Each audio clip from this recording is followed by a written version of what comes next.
Bien, buenas tardes. Bienvenidos al Museo Arqueológico Nacional en este ciclo de conferencias Actualidad de la investigación arqueológica en España, que entra hasta ya en la recta final, las últimas semanas.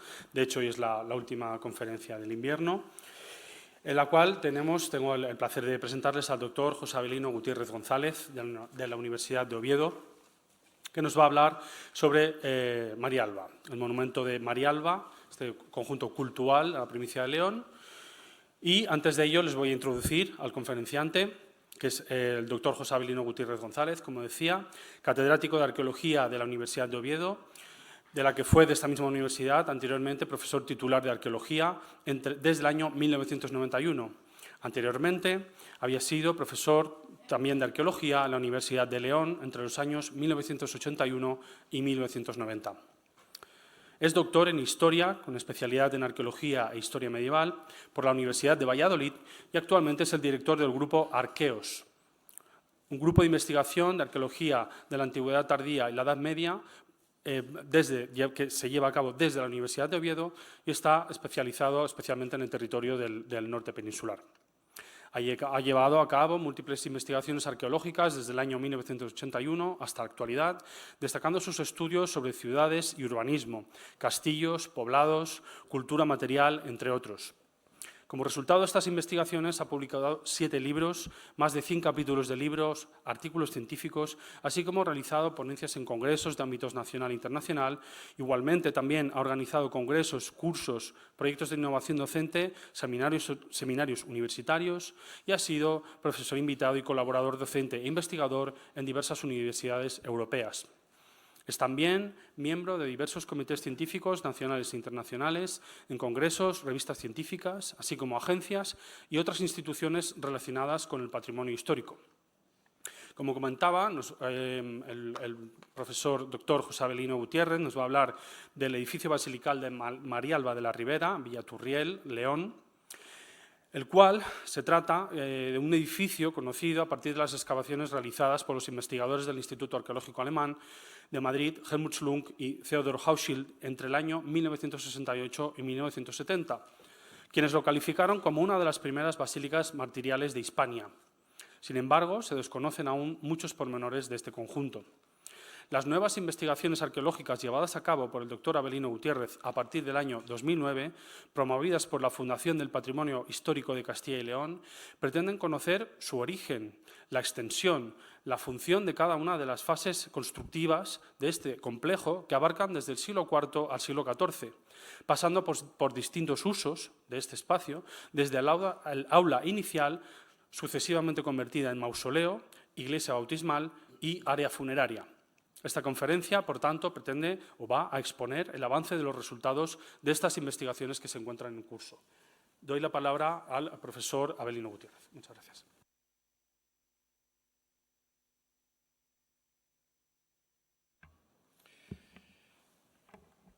Buenas tardes y muchas gracias en primer lugar al Museo Arqueológico y a su personal por la invitación y por la amabilidad en la acogida en esta sesión de este ciclo de conferencias.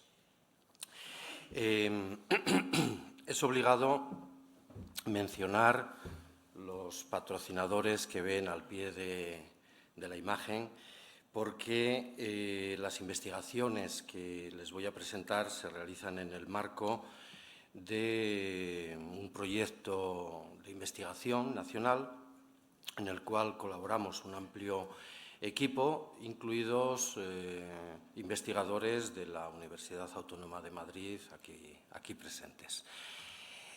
No les aburriré con los datos más técnicos y académicos y simplemente les comentaré que estamos en el transcurso de esta investigación con los consecuentes análisis, dataciones, en fin, todo un repertorio de pruebas analíticas que son largas, costosas y que están todavía, por tanto, en curso de realización. Lo que traigo está, por tanto, sujeto a revisión y no es un proyecto terminado.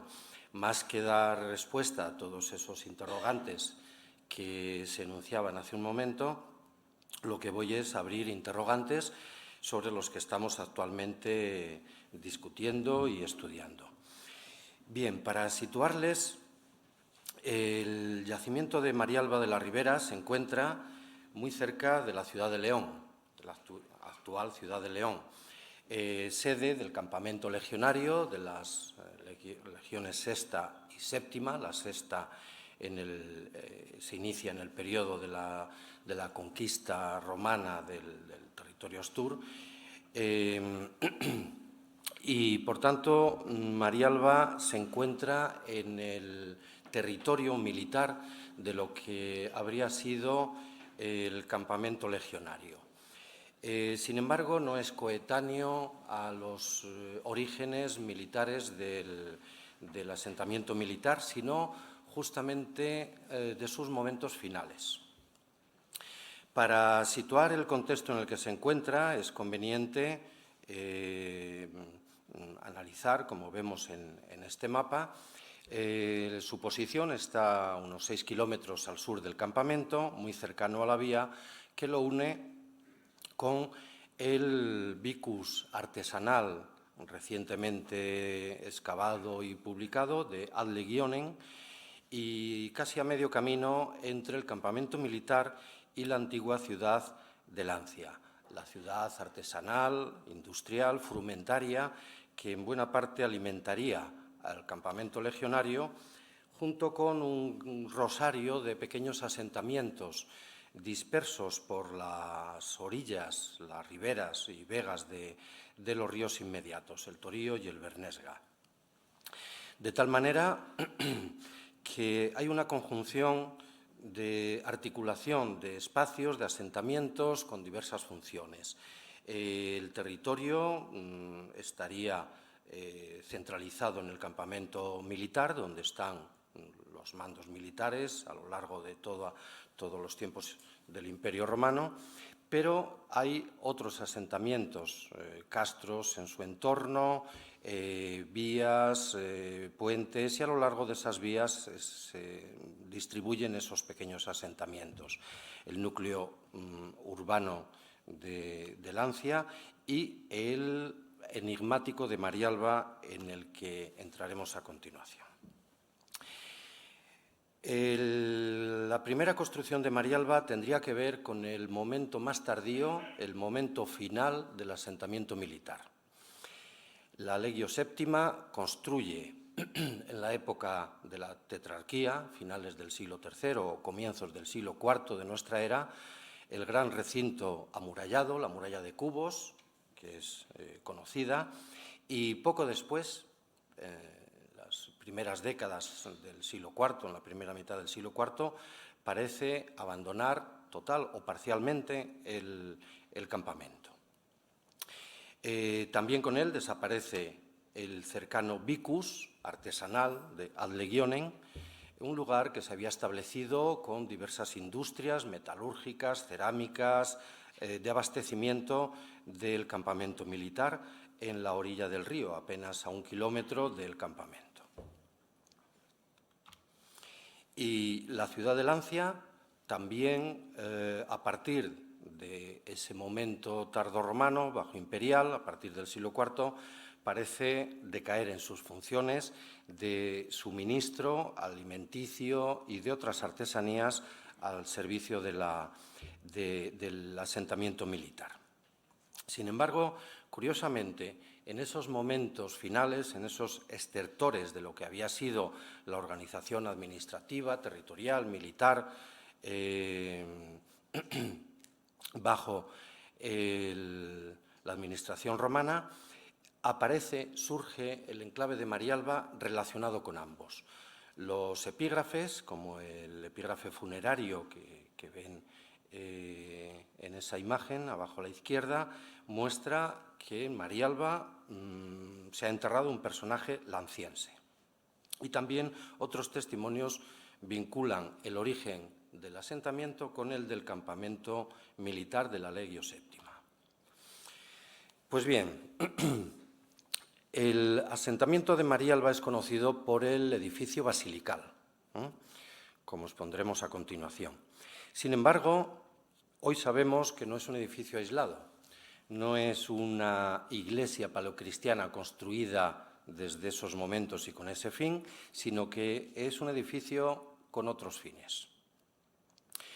Las prospecciones geofísicas, de las que más adelante nos ocuparemos un poco más detenidamente, nos muestran la amplia dispersión y extensión del asentamiento ocupado, de las construcciones alineadas con el edificio basilical en casi 1 kilómetro de extensión hacia el norte, no en cambio hacia el sur y hacia el este. Por tanto, se debe tratar de un complejo, por eso lo denominamos conjunto, complejo, porque es algo mucho mayor que el edificio. El edificio no está aislado. Sin embargo, no estamos todavía en condiciones de poder afirmar de qué se trata. Bueno, sin embargo, lo que llama la atención y es más conocido en los repertorios bibliográficos es por el edificio basilical, el edificio que se ha interpretado como una de las primeras basílicas paleocristianas de Hispania. Pero es conveniente matizar esta cuestión.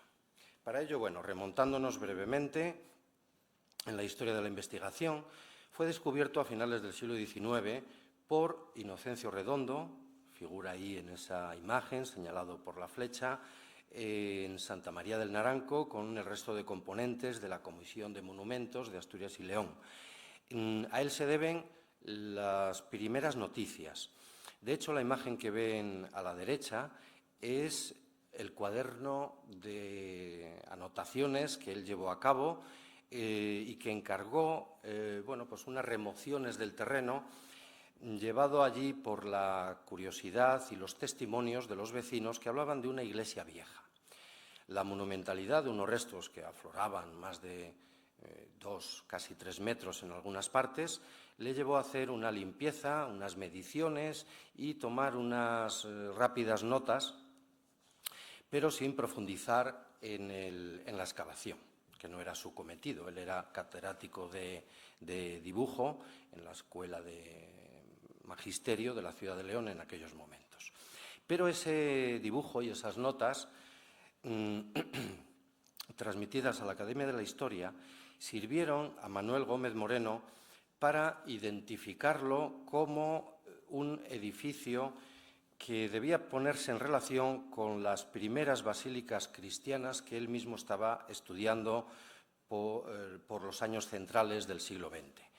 Y ese dibujo, claramente inspirado, prácticamente es el dibujo de Inocencio Redondo pasado a limpio, es el que llamó la atención de los arqueólogos del Instituto Arqueológico Alemán.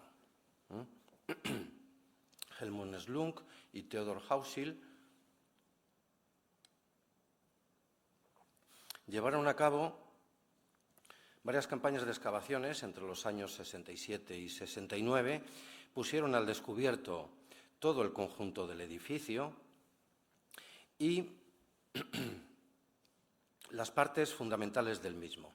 Sin embargo, la excavación quedó inconclusa, hubo partes que no fueron completamente excavadas y por diversas circunstancias la excavación quedó inconclusa. Sin embargo, eso le sirvió a Hausil para establecer la secuencia principal del edificio. A través de diversas publicaciones fueron dando a conocer los elementos principales de esta construcción. Ello le permitió establecer una secuencia básica en 3 momentos. Un edificio de planta basilical, rectangular, con un ábside ultrasemicircular, al que se le van añadiendo lo que denominaba unas hornacinas, 13 tumbas, unos machones en los ángulos para sostener una bóveda y finalmente, bueno, la adición de un nártex y finalmente el añadido de un baptisterio que convertiría al edificio inicial en una iglesia bautismal. A partir de entonces, de los años 70, es conocido en toda la bibliografía arqueológica y todos los autores, arqueólogos e historiadores del arte se refieren al mismo como la basílica paleocristiana más antigua de Hispania, datada en el siglo IV. Sin embargo, no es esa la conclusión a la que habían llegado los investigadores alemanes.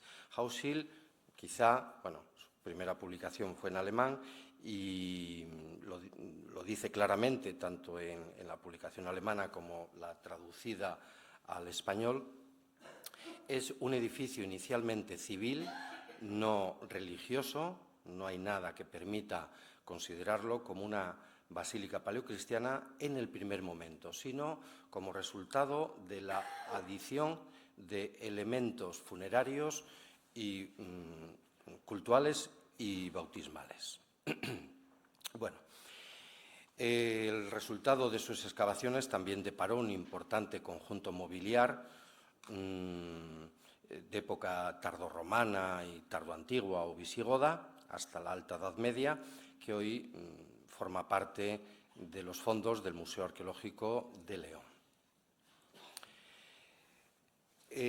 A partir del año 70 no volvieron a realizarse más actuaciones ni investigaciones y, lo que es mucho más grave, ninguna acción de conservación en el edificio. Quedó expuesto a la intemperie, tapado provisionalmente por una capa de 30 centímetros de arena, en espera del prometido edificio de protección que se iba a construir inmediatamente, o eso prometieron a los arqueólogos del Instituto Arqueológico Alemán, pero que hasta la actualidad no se ha llevado a cabo. En el año 2009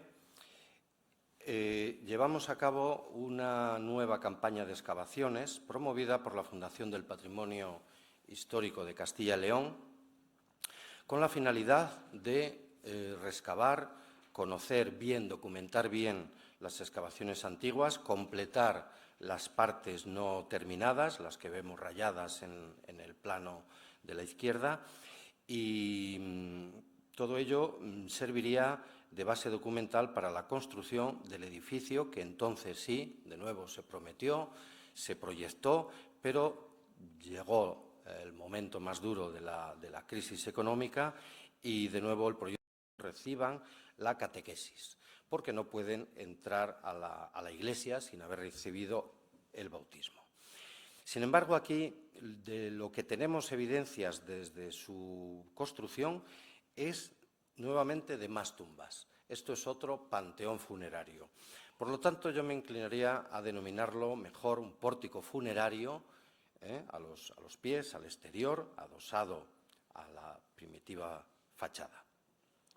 Porque desde el momento en que se construye, también con estos extremos ultrasemicirculares, se disponen unas tumbas en este extremo curvo. Dos tumbas de ladrillo muy similares a las de la cabecera, aunque con pequeñas diferencias en las calidades de mortero, que todavía estamos en proceso de estudio, de análisis y de datación para ver si podemos secuenciar bien las construcciones y afinar esta secuencia que presentamos de manera provisional en estos momentos. Bien, estas dos tumbas están orientadas norte-sur y a ellas le van a seguir inmediatamente unas tumbas infantiles ahí en el relleno de este hueco y a continuación otra serie de 12 tumbas, de nuevo, de manera muy llamativa y creemos que muy significativa. Se repite el mismo acto de construcción de otras 12 tumbas, igual que habíamos visto en la cabecera de la nave. Igualmente no están construidas aquí con muros de ladrillo revocados con opus igninum, sino con baldosas de cerámica, con unas marcas muy llamativas, algunas pueden incluso ser letras, quizá hasta letras griegas, por lo menos no hemos podido hasta ahora identificarlas con precisión.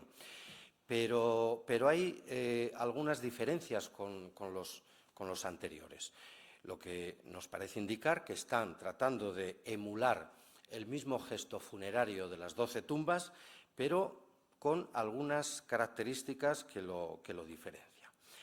Y la progresión de tumbas van desde el extremo en que aparecían las dos primeras de muros de ladrillos, las que se construyen con estas baldosas, estos muretes hechos con baldosas y ladrillos, y la progresión hacia el extremo occidental en una fase posterior. Estas de aquí ya no están hechas con el estilo característico todavía inscrito en costumbres funerarias tardorromanas, sino que ya son simples fosas en el suelo, recubiertas con cantos, alguna cubierta todavía con tégulas a doble vertiente, a capuchina, remedando esa casa del difunto, y estas ya se inscriben en un periodo funerario posterior, de época visigoda, que va a tener lugar a continuación.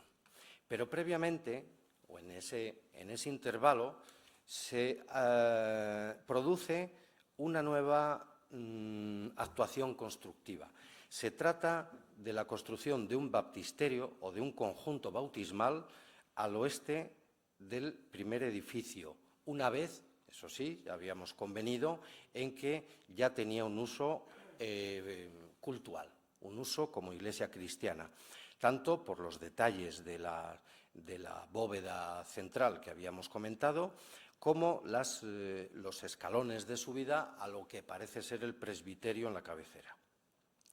Bien, este conjunto bautismal se inscribe en una tradición que en Hispania parece proceder del norte de África, donde casi todas las basílicas norteafricanas reciben conjuntos similares, con las pilas funerarias muy diferentes de la tradición latina o romana. Se trata de estas pilas de pequeño tamaño con dos con dos escaleras afrontadas, con 3 peldaños y otros 3 afrontados.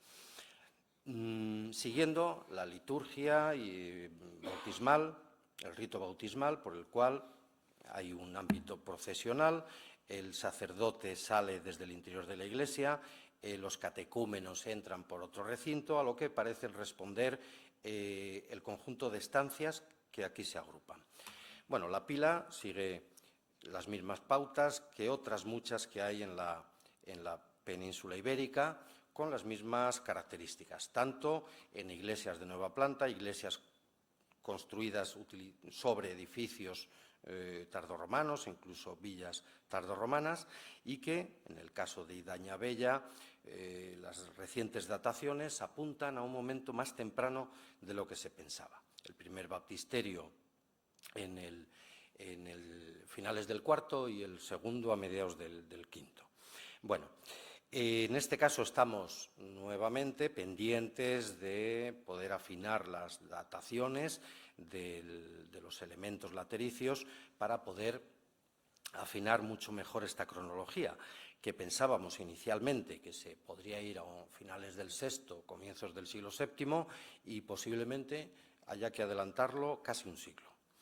Bien, esta estancia y este conjunto de estancias bautismales están, como vemos aquí, muy arrasados, pero conservamos los elementos mínimos necesarios para establecer la secuencia cronológica que les estoy definiendo. Vemos aquí como el muro curvo de ese pórtico funerario monta sobre el banco que a su vez se adosaba al muro del edificio inicial, y el muro del baptisterio, este que tenemos aquí, de la estancia cuarta, a su vez se entrega al muro curvo del pórtico funerario, al banco y al primer edificio. La secuencia, por tanto, nos establece el orden que les estoy enumerando. Bueno, pues Este espacio, también muy alterado por remociones posteriores que brevemente comentaremos a continuación, sin embargo, cubriendo tumbas, rellenos de hoyos, en fin, material en posición secundaria, pero curiosamente agrupado en torno a estas estancias, ya en las excavaciones de Hausil y en la reexcavación nuestra, pudimos documentar algunos de los elementos y otros similares a los que vemos en estas imágenes. Capiteles, algunos de mármol, algunos elementos más suntuosos, como esta especie de cálices con mármol oriental, Pavonachetto, piezas de alabastro, placas de mármol, en este caso de Extremod, si no me confundo, y me corregirán los especialistas presentes aquí, de revestimiento de paredes más que de suelos, fustes de columna o teselas de vidrio. Todo ello en posición secundaria, como digo. Ningún elemento de estos hemos podido localizarlo in situ. Y esto es una suposición personal, a mí me hace pensar que todos estos elementos pueden haber formado parte de una ornamentación solemne, como era muy habitual en los baptisterios de esta época tardoantigua. Es decir, paredes cubiertas con mármol y mosaicos con teselas de pasta vítrea, o teselas de vidrio, columnas, baldaquinos, con sus capiteles, en fin, muy habitual en todos los conjuntos bautismales conocidos de esta época. Y a partir de ahí, del uso bautismal de la Iglesia, ahora sí que podemos hablar de una Iglesia que ya no es un simple monumento funerario, un culto funerario familiar, sino una Iglesia con cura de ánimas, como es habitual en estos siglos tardoantiguos, siglos VI y VII. Se conocen incluso parroquias y hay una relación, el parroquial suevo, que establece en la segunda mitad del siglo VI las parroquias que pertenecen a sus respectivas diócesis. En el caso de esta zona consta la existencia de una parroquia de legio dependiente de la diócesis episcopal de Astúrica, a la cual muy bien podría convenir este edificio o un conjunto de ellos, como algún otro que hemos localizado en el interior del antiguo campamento de la Legio Sexta, que por entonces, por esa época, mediados del siglo VI, comienza a ser conocido como Civitas Legionis, ciudad de León, o ciudad de la Legión, que sobre eso habría una amplia discusión. El caso es que sea este, el otro o ambos pueden ser edificios parroquiales. En este está clara la función bautismal y, por tanto, de servicio a una comunidad del entorno.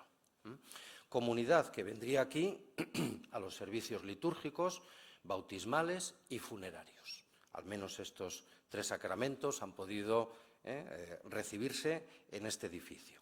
Y el funerario, curiosamente, genera una nueva fase funeraria coincidente con lo que venimos denominando, se vienen conociendo como necrópolis de época visigoda. No quiere esto decir que sean visigodos, ni mucho menos desde el punto de vista étnico, simplemente coincidente con el periodo del reino de Toledo.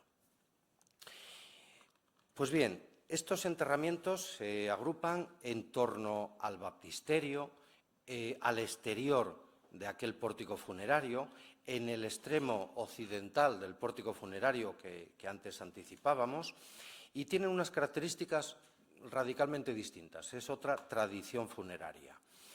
Ya no hay tumbas de ladrillos ni de tégulas, son sepulcros excavados en el suelo, a veces Esto que vemos aquí es el suelo de cal que rodeaba el edificio, el suelo de obra y que sería el ámbito de circulación en este área, al norte del edificio, al exterior del pórtico funerario. Ahí se cava una fosa, se deposita el cadáver y se le acompaña de los viáticos, de las ofrendas funerarias que vuelven a ponerse de moda en esta época, después de las fases de titubeo que los diversos concilios visigodos intentan desterrar dentro de las costumbres funerarias hispanas, sin conseguirlo, obviamente, a tenor de la reiteración de las prohibiciones de seguir costumbres paganas en los ritos funerarios, que se repiten en los diferentes concilios. Pues bien, la gente, por una u otra razón, será por si acaso, le gusta llevarse algo al más allá.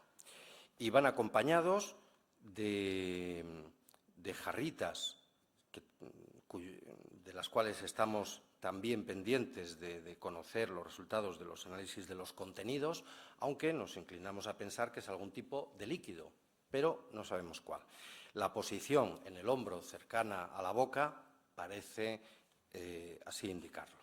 Bueno, son las características diotae, estas jarritas u golpes, muy habituales en casi todas las necrópolis de esta época, aparecen con bastante profusión, acompañados de otros ornamentos de vestimenta como los broches, armas, puñales, escramacs, es decir, armas y hebillas, broches, joyas que remiten a tradiciones no exactamente del ámbito hispano-visigodo, toledano, sino más bien por la presencia de armas, puñales, lanzas, escramacs, es decir, espadas arrojadizas, que son muy habituales en el mundo franco.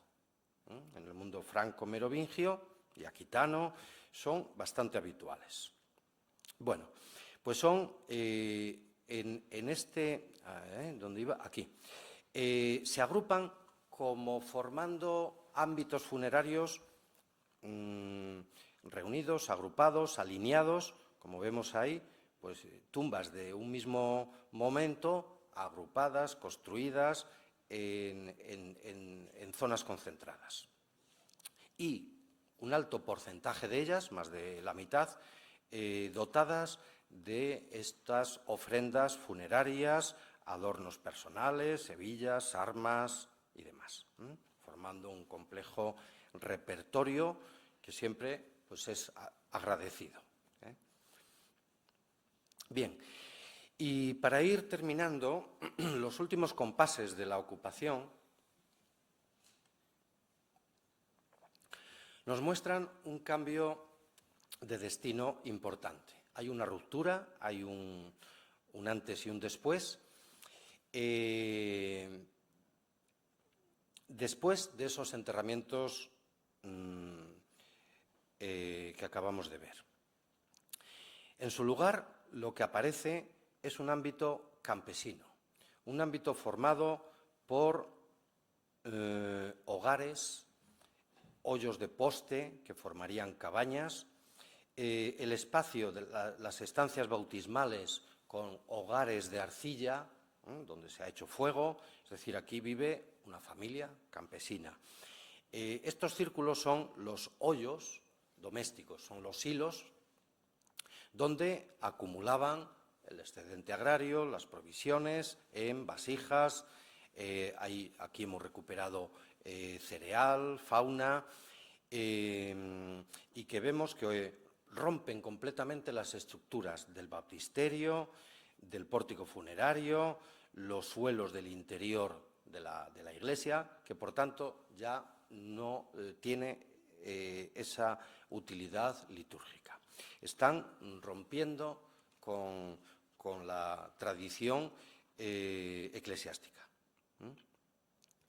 ¿Cuándo ha podido tener esto lugar? Pues es muy fácil pensar, asimilarlo pues a la ruptura del siglo VIII, la conquista islámica, la huida de los monjes, de los sacerdotes, la desaparición del uso litúrgico de la Iglesia, Pero, sin embargo, algunas de las tumbas que veíamos, las dataciones radiométricas de algunos de estos enterramientos, se alargan más allá del siglo VIII y llegan al siglo IX.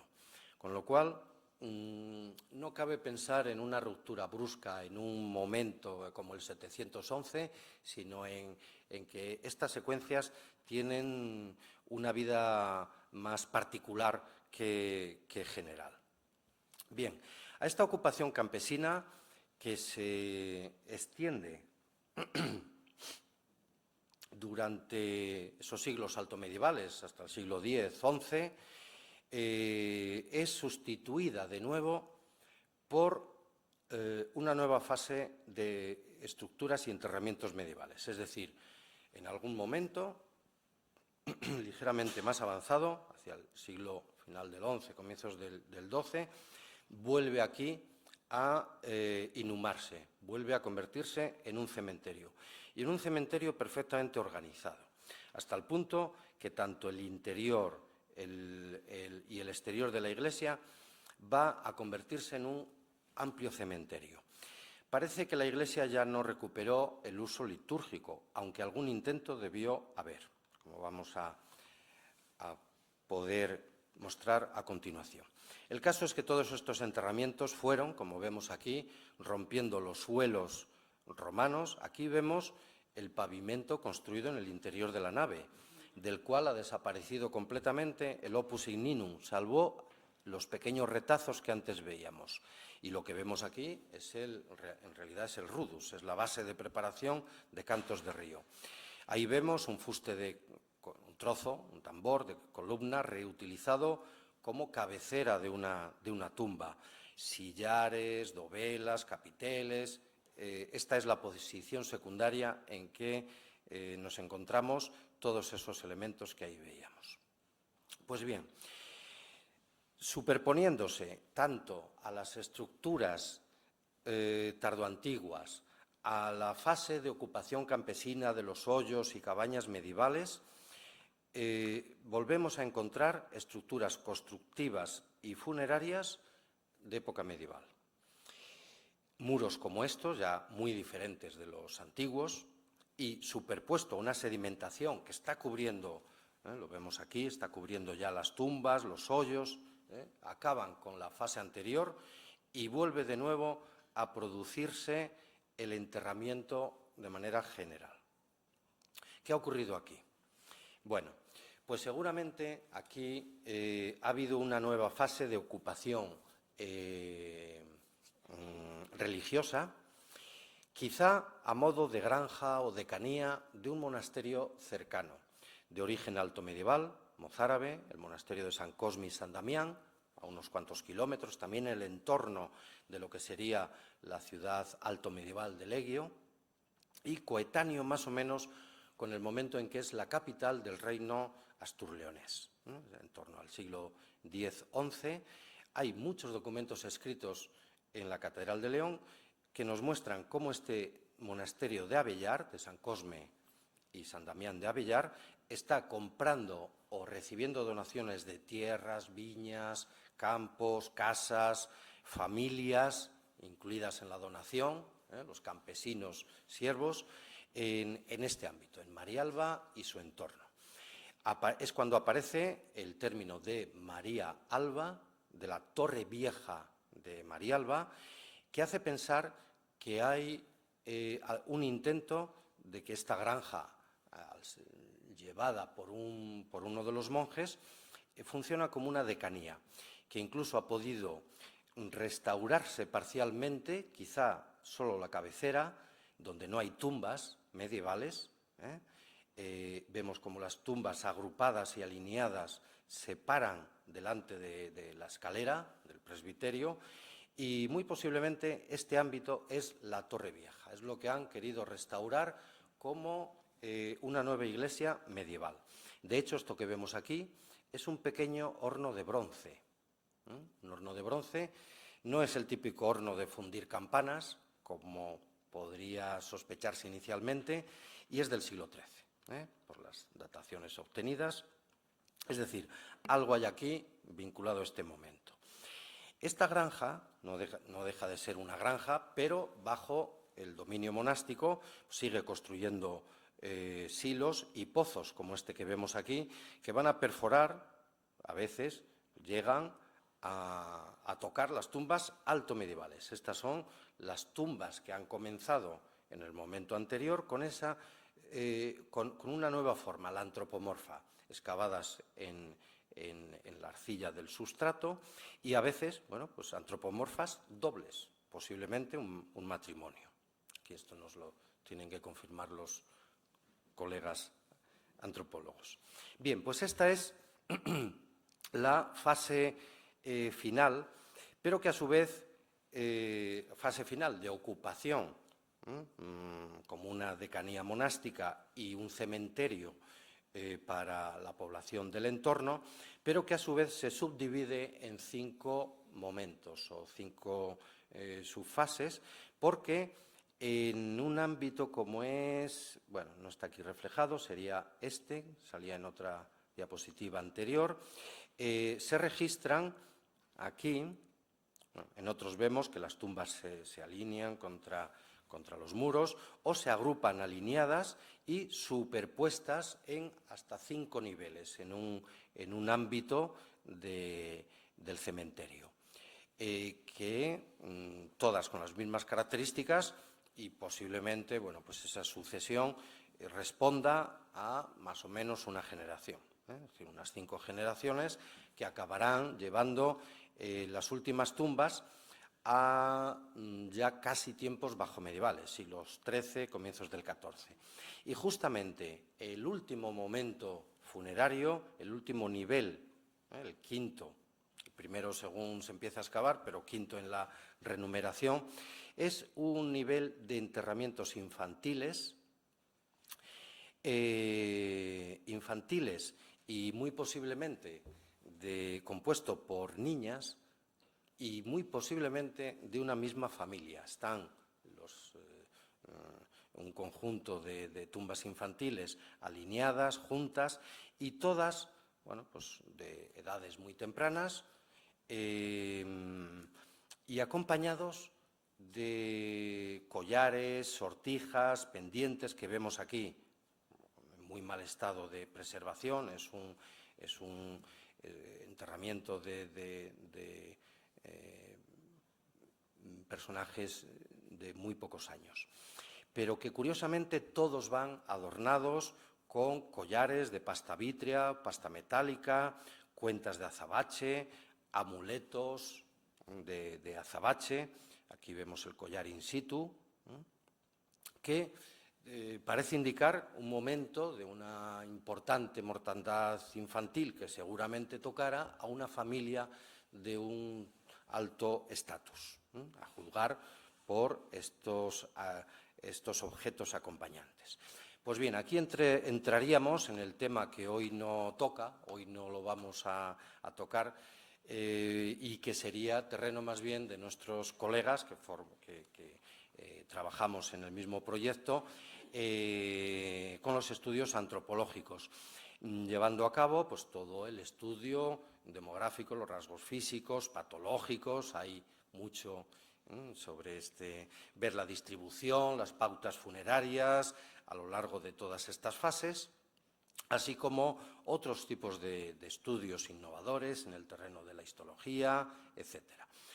Pero lo paso por alto, en honor a la brevedad, y finalmente voy a mostrar, bueno, aquí, como nos veíamos venir la crisis en el año 2009, procedimos a cubrir con un carácter provisional, pero por si acaso va a estar otros 40 años sin cubrir, pues vemos aquí el momento de consolidación y protección.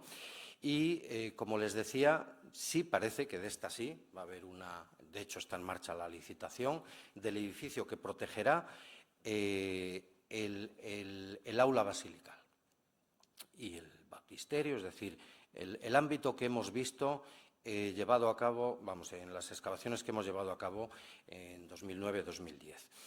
Pero las prospecciones geofísicas, como les decía al inicio, nos muestran que que este edificio sería el principal, el más notable, el más monumental de un conjunto mucho mayor.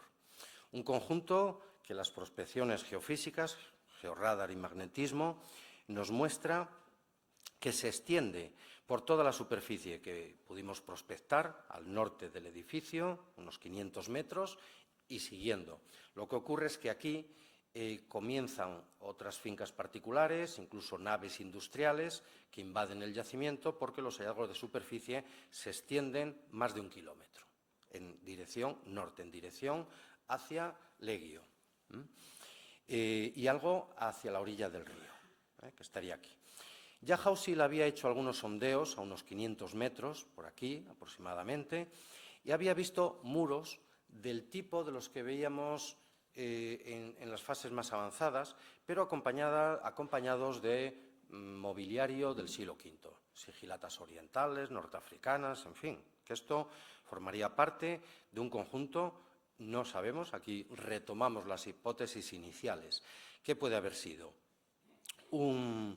El aula palatina de algún complejo con carácter civil en origen, no religioso.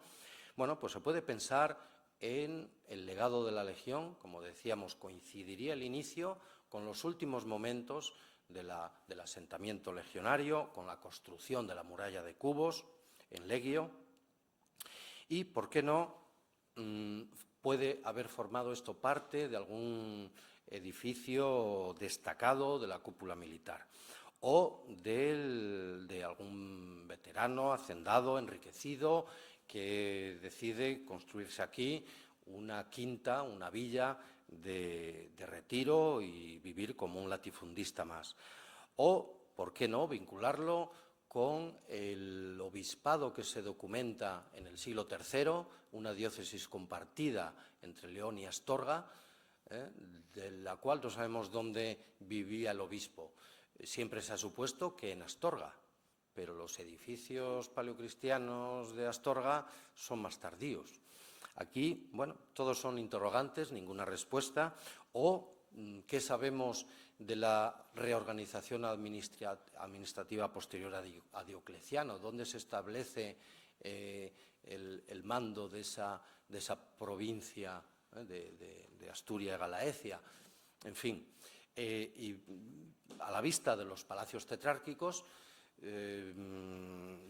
creo que no debemos descartar la posibilidad de que se trate de algún edificio algo más que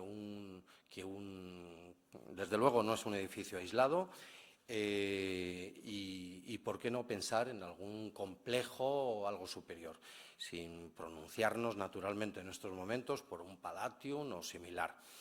Pero las estructuras que vemos en la prospección geofísica apuntan una alineación de calle, y esto quedó paralizado.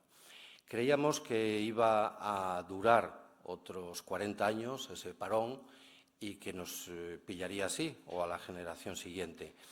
Pero bueno, parece que justamente en estos días está a punto de licitarse la construcción de ese edificio que protegerá los restos del edificio basilical.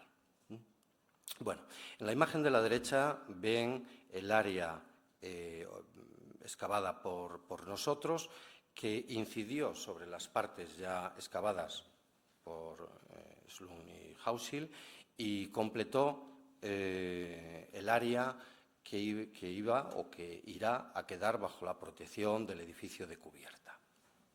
El resultado es una compleja secuencia constructiva, mucho más de la presentada por Hausil, que podemos ver acumulada en el plano de la derecha y sintetizada en varias fases en el plano de la izquierda.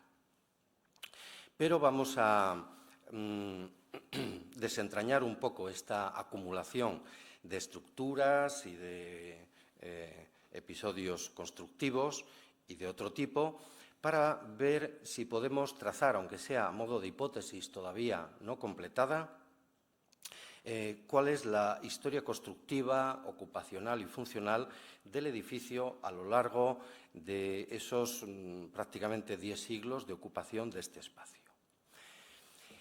Comenzando por la primera fase constructiva, el edificio inicial es tal como lo había descrito ya Hausil, un edificio de planta rectangular, una nave de más de 23 metros de longitud por 14 de anchura, con una cabecera ultrasemicircular.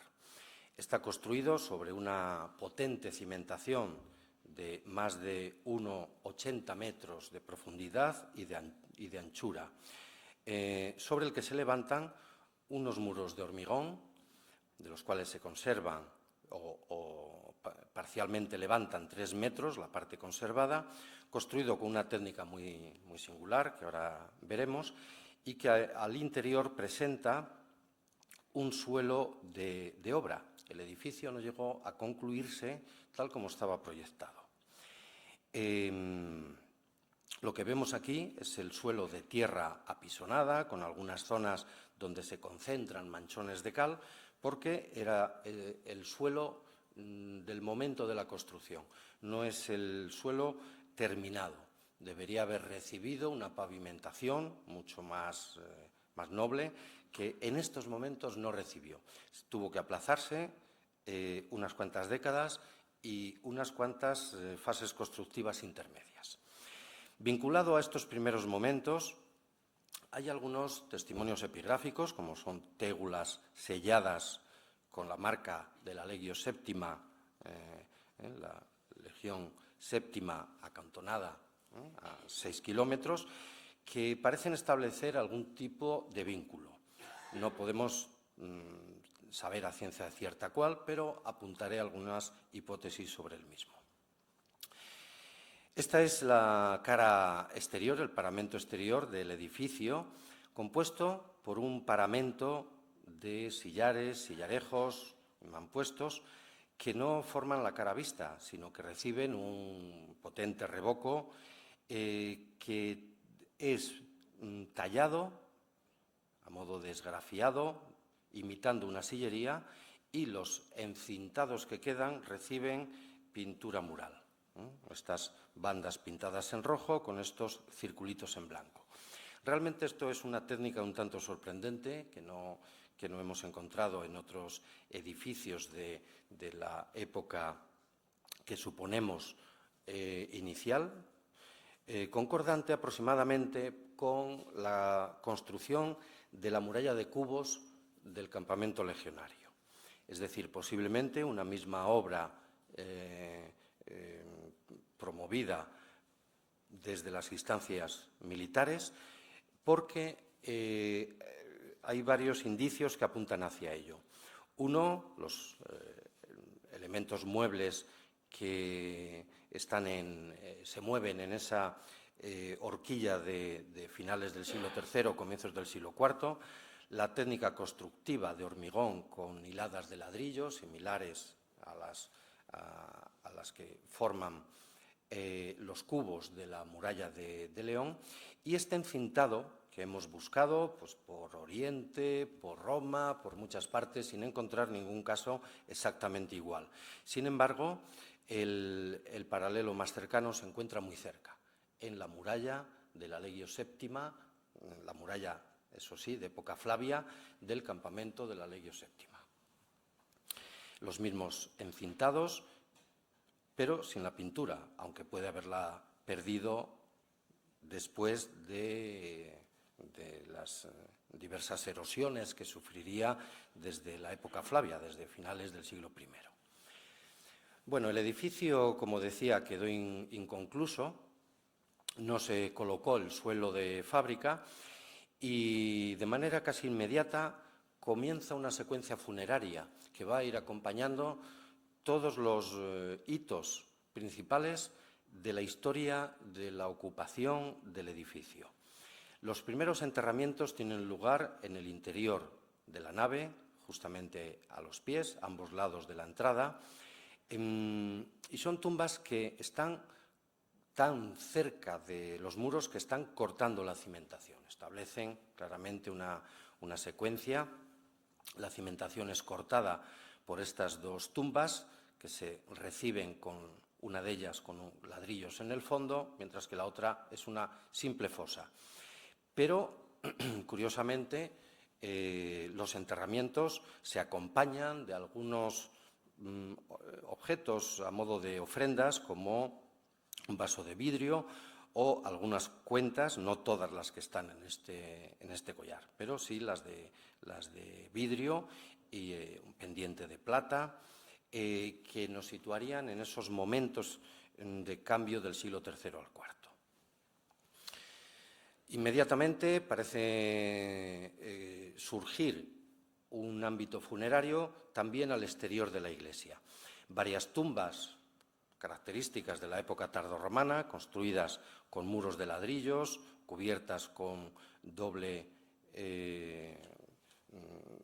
cubierta de tégulas, lo que se llaman tumbas a capuchina, también con hallazgos que apuntan hacia esa cronología de inicios del siglo IV. Posiblemente ese ámbito funerario reciba también otros enterramientos señalizados con aras funerarias, como la que veíamos antes del personaje lanciense, y alguna de ellas con las dedicatorias clásicas precristianas a los dioses manes. Es decir, nada apunta en esos compases iniciales de la ocupación de este edificio hacia el carácter cristiano, sino más bien todo lo contrario. Costumbres funerarias propias del mundo tardorromano sin asomo de dedicación religiosa cristiana. Posteriormente siguen los enterramientos, algunos sarcófagos de Estrígilas Constantiniano o alguno con decoración ya post-constantiniano o teodosiano, muestran que a lo largo del siglo IV y hasta finales del siglo IV se siguieron practicando otros enterramientos bastante notables, con sarcófagos, pero que no fueron localizados in situ. Estos son fragmentos que estaban troceados, dispersos y reutilizados, cubriendo tumbas muy posteriores. Ninguno de los enterramientos en sarcófagos o aras funerarias fue encontrada in situ. Bien, todo esto apunta a un edificio, por tanto, no cultural, no cristiano, sino un edificio que se inscribe en la órbita tipológica de otros muchos edificios del ámbito tardorromano. Algunos pueden ser templos que adoptan esas formas, especialmente en la época tardorromana, como el templo de la villa romana de Milreu, o edificios civiles, forales, que van adoptando las cabeceras semicirculares, ultrasemicirculares, y formas constructivas que recuerdan parcialmente a las de Marialba. Pero el mayor parecido parece encontrarlo en las grandes aulas palatinas de los palacios imperiales de la época de la tetrarquía, Cercadilla, Tréveris y algunos otros. Las formas curvas, las cabeceras ultrasemicirculares, los contrafuertes, todo ello parece relacionar ese gesto constructivo con este ámbito. Así como sus imitaciones en villas romanas, en los triclinia, en los oecus, en las villas romanas del Valle del Duero y muy especialmente el que señalamos abajo a la derecha, el de la villa romana de Beranes, que estaría en el mismo Conventus Asturum y que presenta unas características constructivas y unos módulos constructivos muy semejantes. Las proporciones, bueno, más o menos los edificios están aproximadamente al mismo tamaño, no exactamente la misma escala, pero aproximadamente. Y el de Beranes viene a ser la mitad, está a escala 1,50 y por tanto se escribiría en un cuarto de la superficie del edificio de Marialba, pero por lo demás las características constructivas apuntan a algo muy similar. Aquí, en el caso de la villa de Beranes en Asturias, sí que responde claramente al triclinium de una fase intermedia de una villa romana construida en varios momentos y que está inmerso, por tanto, en las estructuras de una villa que lo envuelven, algo que no vemos con claridad en el edificio de Marialba.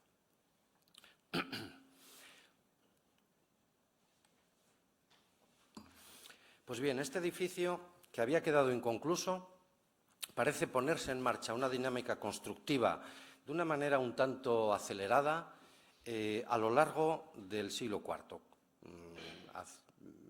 Todo apunta en que unas cuantas décadas después, en la segunda mitad o último tercio del siglo IV. En primer lugar, lo que denominamos fase 2A consistiría en la construcción, inscrito en la cabecera, de una estructura con un aspecto, o que confiere un aspecto tricónque, es decir, triabsidiado, con la construcción por medio de hormigón, de machones de hormigón, de estas estructuras alveolares, que Hausil denominaba hornacinas, aunque en realidad es mucho más que un hueco en la pared, es una construcción de arriba abajo, desde la base, y por tanto se trata de una estructura que convierte el espacio anteriormente amplio, diáfano, de más de 9 metros de diámetro, en una compartimentación de ámbito triabsidiado. Inmediatamente después, sin que percibamos huellas de alguna construcción al interior, lo que ocurre en el espacio intermedio es la construcción de 13 tumbas. 13 tumbas construidas mediante tabiques de ladrillos revocados con, más que un revoco, un revestimiento de mortero, es un opus igninum. Aquí vemos algunos detalles, con huellas, entre otras cosas, huellas de caligas, de las típicas sandalias militares. El aspecto que adquiere ahora el edificio, o para ser más precisos, la cabecera del edificio, puesto que no percibimos huellas de construcción coetánea a estos acontecimientos en el resto de la nave, se concentra toda la obra en la cabecera. Da la sensación de que la cabecera adquiere un carácter funerario. Más concretamente, a juzgar por la construcción tricónque, sería un carácter con cierta simbología martirial. No vamos a caer en la trampa de considerar un martirium por el que tenga una forma tricónque a semejanza de los que se han comenzado desde el siglo IV a construir en Roma, asociados a las catacumbas, o en otras villas romanas peninsulares o itálicas. Incluso en edificios todavía precristianos aparecen las mismas salas tricónques, también en el Palacio de Cercadilla, pero es algo que los edificios funerarios cristianos van a adoptar a partir de los siglos V y VI de manera muy generalizada, como es pues, el caso de San Pedro de Terrassa. Bien, ¿qué pueden haber pretendido conseguir aquí? Bueno, está claro el carácter funerario. Posiblemente es un mausoleo familiar de una familia aristocrática con cierta vinculación con la aristocracia o poderes administrativos de algún tipo.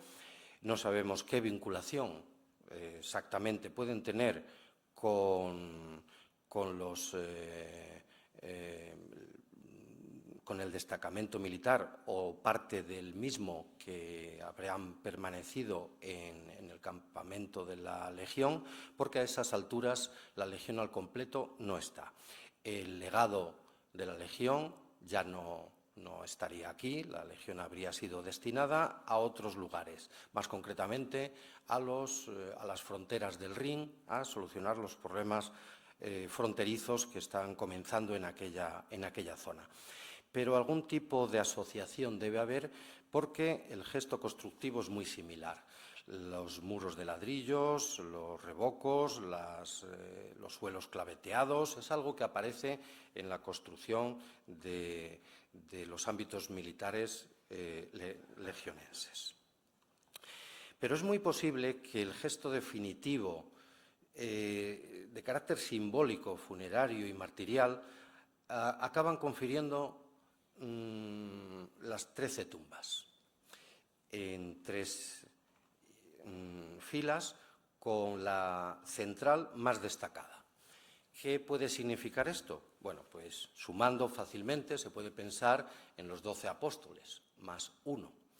Bueno, esto nos puede poner en relación o nos hace pensar en lo que hizo Constantino o pretendió Constantino en Constantinópolis, en Estambul, al construir la iglesia de los 12 apóstoles, construir también 13 tumbas. De manera pretendida, seguramente se pensaba en reunir allí los cuerpos de los 12 apóstoles, algo que evidentemente nunca se consiguió, y la 13ª, teóricamente, pues sería para Jesús, para Jesucristo, algo que tampoco iba a ser posible, lógicamente. Había ascendido a los cielos, ¿no? No había cuerpo que enterrar. En la mente de los teólogos de la época estaba y fue criticado Constantino por la pretensión de enterrarse él mismo, autonominándose el 13º apóstol. Bien, pues de manera curiosa, algo de eso parece tener aquí su reflejo, salvando muchísimas distancias constructivas y de otro tipo con la Iglesia constantinopolitana de los Santos Apóstoles. El caso es que estas 13 tumbas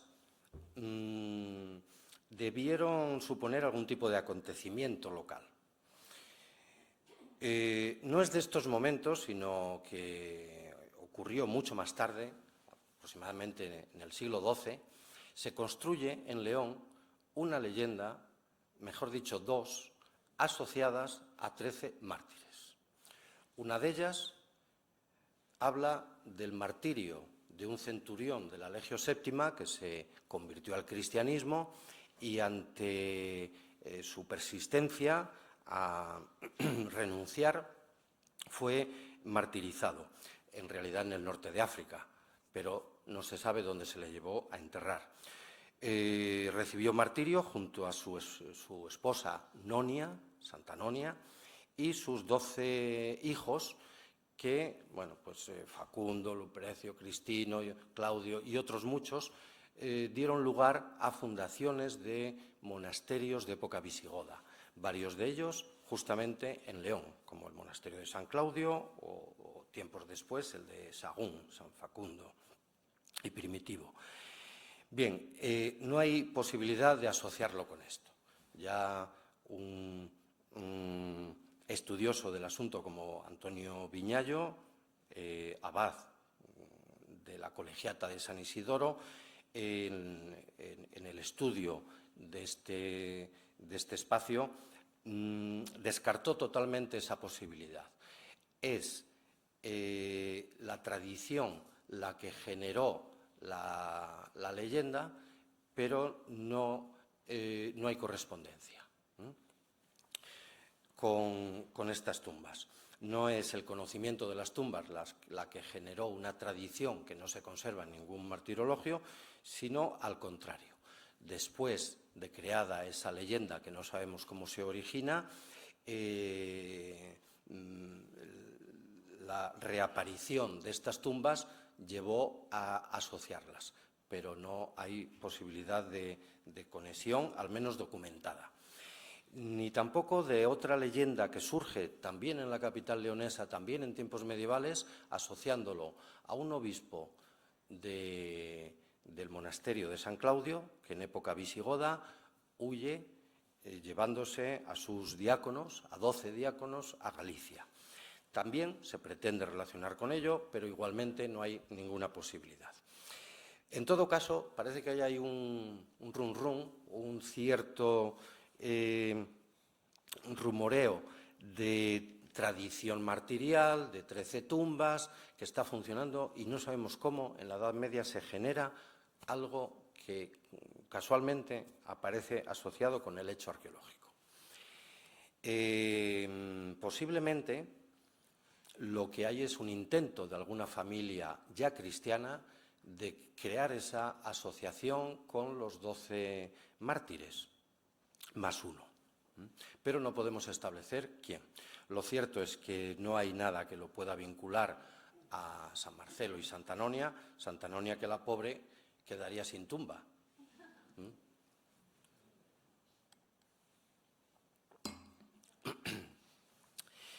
Bien, pero eso parece ser el germen funerario con cierto simbolismo que recuerda a esos martirios que han ocurrido en atrocidades y que a partir del siglo V comienzan a levantarse edificios de culto funerario, martiria, cela y memoria y otros edificios similares, pues en Tárraco, en Murcia, y prácticamente en todos los espacios del ámbito romano, a medida que se va extendiendo el cristianismo y las tradiciones funerarias y los martirologios.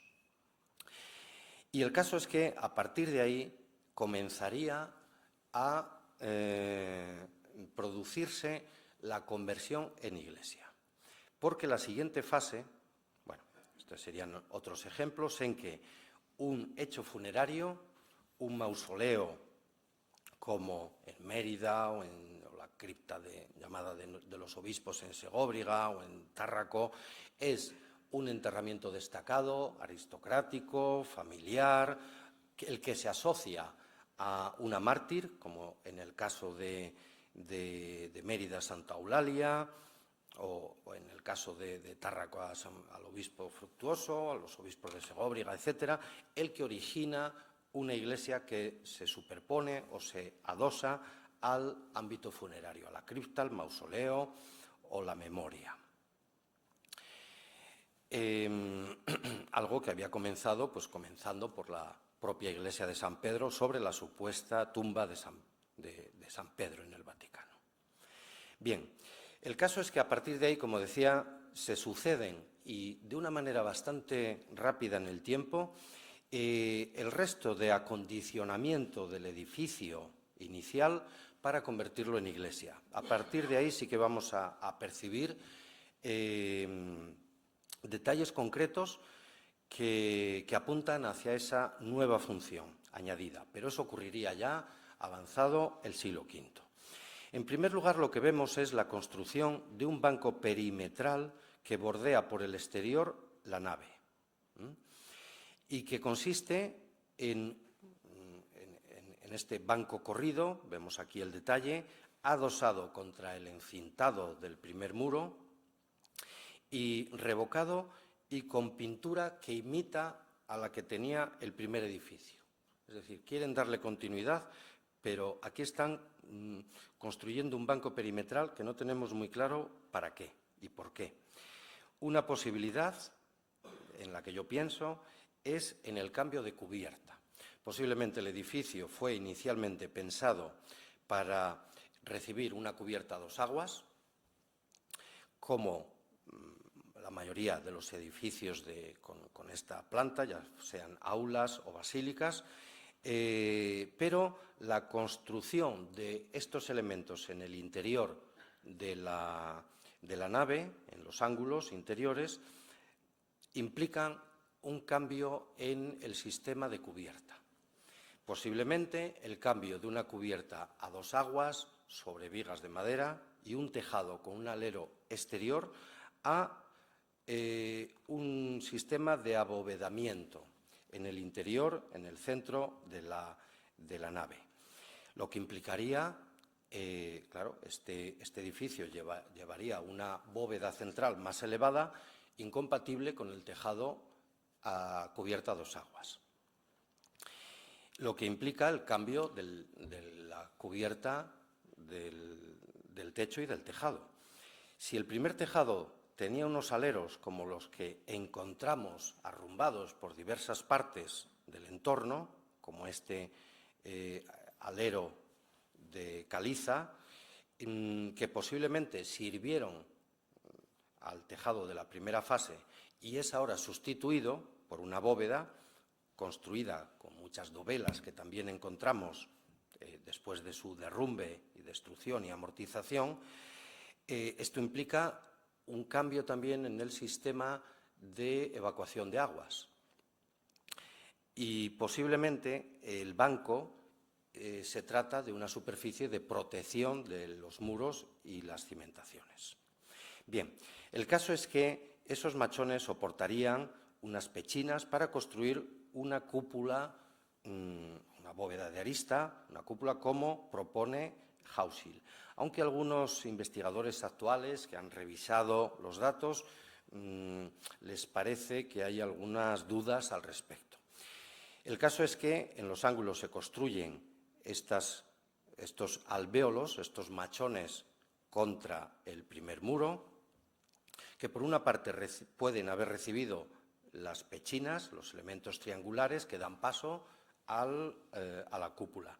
Y por otra parte generan ante la cabecera y ante la puerta de los pies unos espacios que también han podido ir cubiertos con unas bóvedas de cañón transversales. Es decir, bueno, tal como se representa en estas maquetas, es decir, que nos encontraríamos ante un edificio que empieza a tener características de la arquitectura que conocemos como bizantina o paleobizantina, empezando por Santa Sofía y otras muchas iglesias orientales.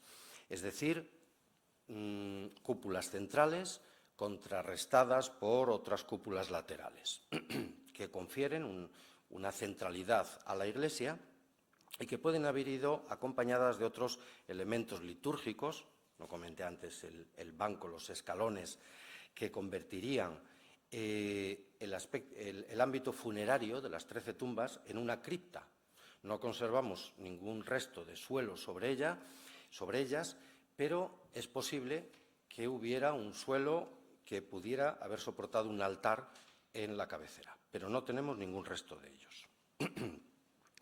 El caso es que es ahora cuando se construye el suelo que no se había completado en la primera fase. Un suelo de opus igninum sobre un potente rudus de cantos de río y un opus igninum de un grosor de unos 14-15 centímetros que cubre el suelo de obra, que es el que queda ahí abajo, y que va contra estos machones. Es, por tanto, lo que nos indica la cronología. Este suelo se construyó en esta tercera fase, o 3C, una vez construidos los machones. Este suelo se conserva muy mal, solo retazos, como vemos en las imágenes de las excavaciones de Hauschild, en las que solo vemos retazos del rudus y un poco del pavimento de opus igninum. Estos retazos, de los cuales encontramos solo unos pequeños restos muy deteriorados por las intervenciones funerarias posteriores, que fueron cortando prácticamente todos los suelos del interior y el exterior. Pero lo que sí encontramos de manera muy llamativa es la huella en el muro, esto que vemos aquí, que tiene justamente los 30 centímetros, un pie romano de anchura, y que nos da la cronología, la posterioridad a los machones de apoyo de la bóveda. Bien, la siguiente fase consistiría en la construcción de lo que Hauschild llama un nártex, aunque la función de nártex no está clara. Un nártex, en la liturgia oriental, es el pórtico delante de los pies para que los no iniciados, los no bautizados, los catecúmenos, más o menos paralelas con el edificio monumental, construcción de muros curvos, como los de la cabecera, estructuras alineadas, rectangulares, indicios de actividades de fuego, de horno, algún tipo de hornos, zonas de trabajo, zonas de hoyos o pozos relacionados con el agua, los puntos azules, en fin, una dinámica mucho más compleja de la que el edificio apunta.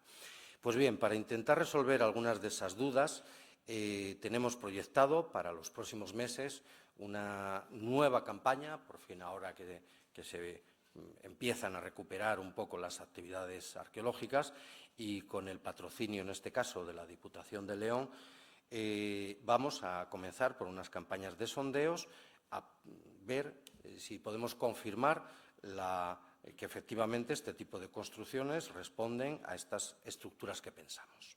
Bueno, pues esto, por tanto, va a quedar para cuando dispongamos de los resultados y podamos decir algo nuevo sobre ello. Muchas gracias por su atención.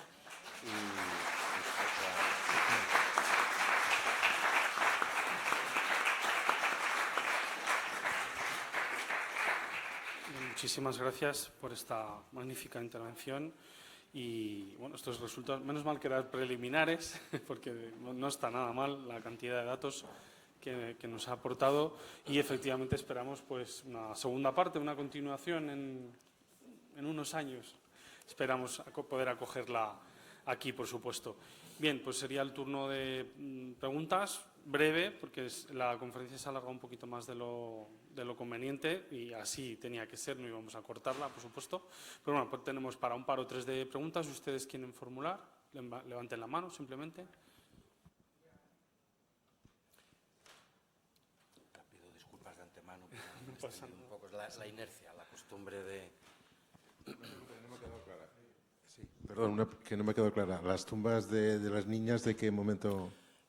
¿El 13 o 15? No me he enterado. Final del 13, comienzos del 14. Vale. Ya más a ese periodo. De acuerdo. Sí. Hay alguna moneda y las cerámicas son ya de ese mundo bajo medieval. ¿Pero las pulseras son de esas torsas o son anteriores? No. Son anteriores, ¿no? No, además las pulseras torsas son de vidrio. Sí. Esto es azabache. Todas las pulseras son Todo. azabache. Vale, eso no he entendido. Esto es una cuenta de collar gallonada, pero en azabache, y esto es una mano de Fátima esquematizada, pero bueno, que se hacen esto. Es un tipo de artesanía vinculado a los azabacheros que trabajan para el Camino de Santiago y tal. Pensé que eran otras cosas. No, es azabache.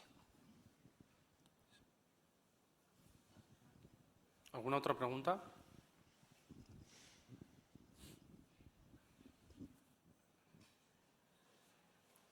Bien, pues lo dejaríamos aquí. Muchísimas gracias por su asistencia y buenas tardes.